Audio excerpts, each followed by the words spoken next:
4 अगस्त 2019। मैं हूं इस वक्त बेंगलोर इंटरनेशनल एयरपोर्ट पर। मेरी एक नई यात्रा का शुभारंभ हो चुका है और मैं चला हूं कोलंबो। जी हाँ, श्रीलंका जा रहा हूं मैं इस ट्रिप पर। और जैसा कि आप जानते हैं, श्रीलंका को पर्ल ऑफ इंडियन ओशन भी कहा जाता है। कुछ लोग इसे टीयर ड्रॉप ऑफ इंडिया भी कहते हैं। श्रीलंका बहुत खूबसूरत जगह है और मेरा कभी श्रीलंका जाना हुआ नहीं, लेकिन इस बार सोचा कि श्रीलंका कवर किया जाए। 7 दिन का मेरा ट्रिप है और काफ़ी लोकेशंस मैंने प्लान की हैं। इस ट्रिप की ख़ास बात यह है कि ये बिल्कुल ही अनप्लान ट्रिप है।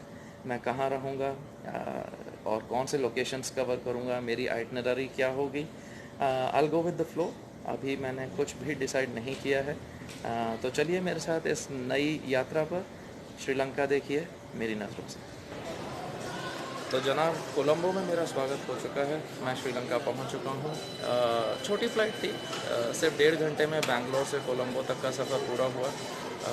मैं इमिग्रेशन क्लियर कर चुका हूं, बैगेज क्लेम हो चुका है और इस वक्त मैं हूं आउटर लाउंज में, जहां अलग अलग काउंटर्स लगे हुए हैं। अगर आपको प्रीपेड सिम्स चाहिए, आपको होटल बुकिंग चाहिए, टैक्सीज़ चाहिए या कुछ भी चाहिए, तो मैं आपको एक नज़र थोड़ा दिखाऊं कि मैं किस एरिया में खड़ा हूं और यहाँ पर किस तरीके का सीटिंग अरेंजमेंट है। वहाँ उस कोने में आपके एटीएम्स भी हैं, जिधर से मैंने कुछ कैश विड्रॉल कराया। वो जो लास्ट में, अगर आप देख सके, आइडिया नहीं है कि शायद दिख पा रहा होगा, तो मैंने कैश विड्रॉल कराया है यहाँ के जो लोकल बैंक हैं, बैंक ऑफ सिलोन से मैंने कैश विड्रॉ किया। और सबसे कम प्रोसेसिंग फ़ीस जो थी इंडियन डेबिट कार्ड में, वो बैंक ऑफ सिलोन से थी। जस्ट फॉर योर इन्फॉर्मेशन, वहाँ कई बैंक्स थे, मैंने कई एटीएम मशीन्स पे ट्राई किया और उन्होंने, हर मशीन ने ये इंडिकेट किया कि उनके क्या प्रोसेसिंग चार्जेस होंगे। बैंक ऑफ सिलोन जो था वो सबसे सस्ता था। और जो मैंने लोकल करेंसी विदड्रॉ की, that was about 20,000 Sri Lankan rupees, 20,000 rupees. और अमूमन मुझे 250 रुपये की प्रोसेसिंग फ़ीस पे करनी पड़ी, जो ट्रांजैक्शन चार्जेस जिसे कह लीजिए या प्रोसेसिंग फ़ीस कह लीजिए। मैंने बेंगलोर एयरपोर्ट पे पता किया था और थॉमस कुक जो काउंटर था उनका, मैंने जब उनसे पूछा कि अगर मुझे 20,000 लंकन रुपीज़ चाहिए तो उनके क्या चार्जेस रहेंगे, and they said 1,000 rupees. So I think it's a good deal. काफ़ी अच्छा मतलब रहा जो मैंने वहाँ पर करेंसी एक्सचेंज नहीं किया। Coming to the prepaid phone, मैं इस वक्त हूँ, ये देखिए, अगर आप देख सकते हैं तो यहाँ पर एक है mobile network shop which is called Dialog, अगर आप देख सकते हैं तो। और ऐसा मुझे बताया गया कि इनका जो नेटवर्क है वो पूरे श्रीलंका में बहुत अच्छा है और पूरा कंट्री वाइड है, बेहतर है, बाकी जो नेटवर्क्स हैं उनसे बेहतर है। अगर आप कंट्री साइड एरिया में जाएंगे या रूरल एरियाज़ में जाएंगे, वहाँ पे भी इनकी कवरेज बहुत अच्छी है। देखते हैं वो कैसा रह पाता है, और ये तो वक्त बताएगा। फ़िलहाल मैं 7 डेज़ के लिए कोलंबो में, श्रीलंका में हूँ। अलग अलग जगह ट्रैवल करूँगा। प्रीपेड सिम मैंने ले लिया है और सारी फॉर्मेलिटीज़ हो चुकी हैं और प्रस्थान का समय आ चुका है। बाहर निकल के अब देखते हैं कि कोलंबो सिटी तक मैं कैसे जाता हूँ। बने रहिए, मिलते हैं थोड़ी देर के बाद। तो अभी बस स्टॉप पर आ गया हूँ मैं और रात के बज रहे हैं 9:05। थोड़ा इंतज़ार करना पड़ेगा। मुझे बताया गया है कि 15 मिनट की बस सर्विस है, तो लेट्स वेट एंड वॉच, और उसके बाद कोलंबो का सफ़र जारी रहेगा।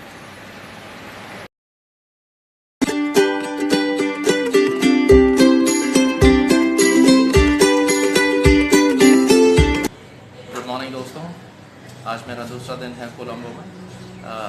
जैसा कि आप जानते हैं, कल रात को मैं आया था 8:30 बजे के आसपास। मैंने एयरपोर्ट से एग्ज़िट लिया और मुझे बताया गया कि एक शटल बस सर्विस है which is free of cost, और एक एरिया है जिसे कहते हैं अवेरा वाता।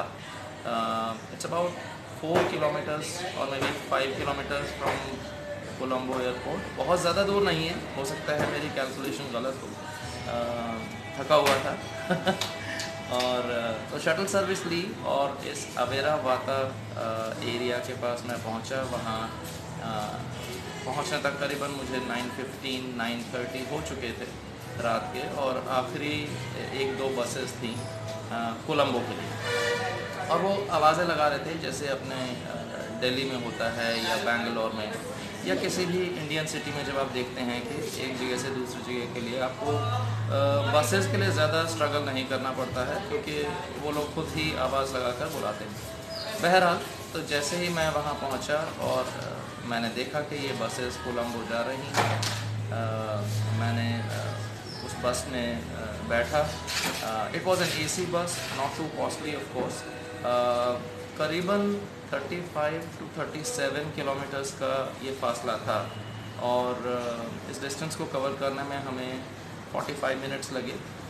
जो फर्स्ट एक्सपीरियंस था outside the airport, you know, the way people meet you, the kind of infrastructure, जो रोड्स हैं, इट वाज अमेजिंग। बहुत अच्छा, बहुत ही नीट एंड क्लीन। जैसा कि शायद कुछ लोग जानते होंगे, it is a cleaner version of our country, और लेकिन अच्छा लगा। और बहुत ही वेल ऑर्गेनाइज, बहुत ही 90% आई वुड से कि लेन सिस्टम फॉलो हो रहा था, except for a couple of places. बहुत साफ़ सुथरा, बहुत ही अच्छा। पीपल वर हेल्पफुल, क्योंकि मैंने एक दो पैसेंजर से मैंने पूछा कि अच्छा, कोलंबो में मैं जहाँ पहुँचूँगा और मुझे जहाँ जाना है तो क्या मीन्स ऑफ ट्रांसपोर्ट रहेंगे, कैसा रहेगा। And they were not only helpful, but उन लोगों ने काफ़ी मुझे गाइडेंस दी एंड प्रॉस एंड कॉन्स बताए। जैसा कि होता है बीइंग ए टूरिस्ट, आप you don't want to get caught up with any cons. Colombo मैं पहुंचा हूँ आई थिंक अबाउट 10:30 10:45 हो चुके थे, और मैंने खाना नहीं खाया था। शाम को स्नैक्स खाए थे बेंगलोर एयरपोर्ट पे, और काफ़ी भूख लगी थी। मैंने पहले अपना डिनर फिनिश किया। कोलंबो मेन बस स्टैंड के पास there is a place called floating market. एक छोटी सी लेक थी, वहाँ पर कुछ बोट्स वगैरह मैंने देखे, शायद बच्चों के लिए, फैमिलीज़ के लिए जैसा होता है। बहुत ज़्यादा तो नहीं देख पाया, जाहिर सी बात है। मैंने अपना डिनर फिनिश किया, उसके बाद मैंने एक ऑटो किया, जिसे यहाँ पर टुक टुक बोला जाता है, जैसे कि बैंकॉक में है। टुक टुक किया, नेगोशिएशन हुआ एज़ यूजुअल। टूरिस्ट देखकर जो क्रेज़ी प्राइसेस वो लोग कोट करते हैं, जो बताते हैं, पर फॉर्चुनेटली मुझे पहले ही आइडिया लग चुका था। अरे हाँ, मैं एक बात बताना भूल गया। कैंडी के पास मेरा काउच सर्फिंग ऑलरेडी बुक हो चुका था, कंफर्म हो गया था। कोलंबो में मेरी काउच सर्फिंग की कंफर्मेशन का मैं वेट कर रहा था, जो कि अनफॉर्चुनेटली नहीं हुआ। और मैंने एक हॉस्टल बुक किया लास्ट मिनट में, बहुत अच्छे रेट पे मिला। अगर मैं आपको इंडियन रुपीज़ में कन्वर्ट करके बताऊं, तो इस हॉस्टल की जो कॉस्ट थी वो मुझे पड़ी है 610 रुपये। It was an AC room along with the breakfast, and I will take you around. थोड़ा दिखाऊंगा। मैं इस वक्त हॉस्टल में ही हूँ, रेडी हो चुका हूँ, अभी नाश्ता नहीं किया है, लेकिन मैं दिखाऊंगा कि जो हॉस्टल है ये, इसके लॉबी कैसी है, ब्रेकफास्ट एरिया कैसा है, और अदर डिटेल्स। तो ये अभी तक का सफ़र था। Let me take through around of the lobby area where I am sitting right now.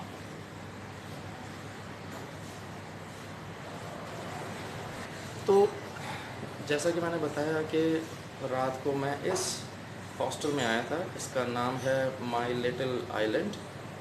ये मेरी इंस्टेंट बुकिंग थी थ्रू booking.com, क्योंकि मेरा काउच सर्फिंग जो था वो कंफर्म नहीं हुआ था। बहुत भले इंसान थे वो। He was a principal in one of the schools, और उन्होंने मुझे मैसेज किया, उन्होंने मुझे व्हाट्सएप पर पिंग भी किया that he wants to apologise, क्योंकि शायद वो ट्रैवल कर रहे थे और he was expected to come back to Colombo, लेकिन वो नहीं आ पाए, जिसके कारण मेरा जो काउच सर्फिंग था वो एक्सेप्ट नहीं हो पाया। बहरहाल, ये मैं इस समय आपको दिखा रहा हूँ इस हॉस्टल का lobby area. You can see lots of books around, आपके इंटरेस्ट के लिए travel related, specially Sri Lankan literature के बारे में भी एक अलग सा सेक्शन है जो श्रीलंकन ऑथर्स हैं, फिक्शन है, whatever your interest are you can read through. I am passing through the lobby area, और ये सामने ब्रेकफास्ट है। कुछ लोग बैठे हैं लेकिन मैं उधर कवर नहीं करूँगा। ये इधर किचन पोर्शन है और बहुत ही नीट एंड क्लीन और हाइजीनिक हिसाब किताब है पूरा। तो कुल मिलाकर अभी तक का मेरा जो अनुभव रहा है बहुत ही अच्छा रहा है और अच्छा लग रहा है, मज़ा आ रहा है, लोग बहुत हेल्पफुल हैं। मैं थोड़ा सा बाहर निकल कर आपको आज के मौसम का थोड़ा हालात दिखाता हूँ कि कोलंबो में आज हवा कैसी है। हम लोग डाउनटाउन एरिया में हैं, कोलंबो में बिल्कुल बीच के पास में हूँ और वेदर थोड़ा सा ग्लूमी है, ब्राइट नहीं है। इट माइट रेन बट लग नहीं रहा है कि अगले 2 घंटे तक भी बारिश होगी। बहरहाल मौसम अच्छा है और अब मैं ब्रेकफास्ट करूँगा और फिर उसके बाद आपसे मुलाकात करूँगा। तब तक के लिए शबा खैर। तो जनाब, श्रीलंकन ब्रेकफास्ट रेडी हो चुका है and let me take you around what is there on the table. आज श्रीलंकन ब्रेकफास्ट में क्या है मैं एक बार आपको दिखाना चाहूँगा। ये एक सर्व हुआ है, अगर आप मेरे प्लेट देख सकते हैं। चेन्नई में इसे कहा जाता है इडियप्पम और यहाँ पर इसका इन्होंने मुझे कुछ नाम बताया था जो कि मैं भूल गया हूँ, और साथ में ऑमलेट है। ये जो इडियप्पम है, जैसा कि नाम से पता चल रहा है कि it's made out of idli batter, और यहाँ पे भी सेम प्रिपरेशन है क्योंकि जो कल्चर है, जो भाषा है श्रीलंका की, जो लैंग्वेज है Sinhalese, which is very much similar to Tamil. मैंने पूछा यहाँ पर एक आधे लोगों से कि जब वो कोई तमिल मूवी देखते हैं या कोई सॉन्ग्स देखते हैं तो क्या उन्हें वो लैंग्वेज समझ में आती है, और उन्होंने जवाब दिया कि हाँ, लैंग्वेज समझ में आती है लेकिन वो बोल नहीं सकते हैं। इससे ऐसा लगता है कि लिटरेचर थोड़ा बहुत सिमिलर है। मुझे ज़्यादा जानकारी नहीं है, तो अगर आपको मेरी बातें ऐसा लग रहा है कि मैं क्या बोल रहा हूँ तो उसके लिए माफ़ी चाहूँगा। लेकिन बहरहाल जो मेरा कॉन्वर्सेशन रहा, उन्होंने कहा कि वो तमिल मूवीज़ देखते हैं, सॉन्ग्स देखते हैं, बोल नहीं सकते हैं लेकिन उन्हें ऑफ कोर्स उन्हें समझ में आता है। Coming back to the breakfast, ये जो इडियप्पम जो इन्होंने सर्व किया है, ये सर्व किया है साथ में एक कोकोनट बेस करी है और मिक्स विद टोमेटो। मैंने चख कर देखी थी और ये काफ़ी टेस्टी थी। But the biggest surprise on the table is, देखने से ये एक ड्राई कोकोनट चटनी नुमा आइटम है। कोकोनट की चटनी है पर ड्राई है, लेकिन जब ये मेरे टेबल पर आया और मैंने इनसे पूछा कि ये क्या है, तो इन्होंने बोला ये कोकोनट सांभर है। सरप्राइजिंगली जब भी आप एक वर्ड सुनते हैं सांभर, आप ये एक्सपेक्ट करते हैं that it is an item with curry in it. Basically it's a watery liquid item, लेकिन ये बिल्कुल ड्राई है और यहाँ पर इसे कहा जाता है coconut sambar, but without water. So it is a dry sambar, which at least I have never heard of. और बाकी मेरे साथ बीट जूस है, चाय है, कॉफ़ी है, अलग अलग ट्रैवलर्स हैं। मैं अभी एक फैमिली से मिला जो कि फ्रांस से हैं, एक और ट्रैवलर थे जो जापान से थे। काफ़ी अच्छा लग रहा है, काफ़ी मज़ा आ रहा है लोगों के एक्सपीरियंसेस सुनकर, शेयर करके, और काफ़ी कुछ सीखने को मिल रहा है। यात्रा अपनी जारी रहेगी, बने रहेगी। सुबह के 10:30 बज चुके हैं और मैं अभी भी उसी हॉकी में हूँ बिकॉज इट्स रेनिंग हेवीली। बहुत ज़बरदस्त बरसात हो रही है, बाहर जाने का बिल्कुल भी स्कोप नहीं है। काफ़ी लोग इंतज़ार कर रहे हैं कि कब निकलें। जितने भी लोग हैं अधिकतर टूरिस्ट हैं जो बाहर से आए हैं, जाहिर सी बात है, और सभी इंतज़ार कर रहे हैं कि कब ये बरसात ख़त्म हो और बाहर से ठीक छोड़ दी जाए। तब तक मौसम का आनंद लेते हुए कोलंबो में अभी भी यहीं बैठे हैं।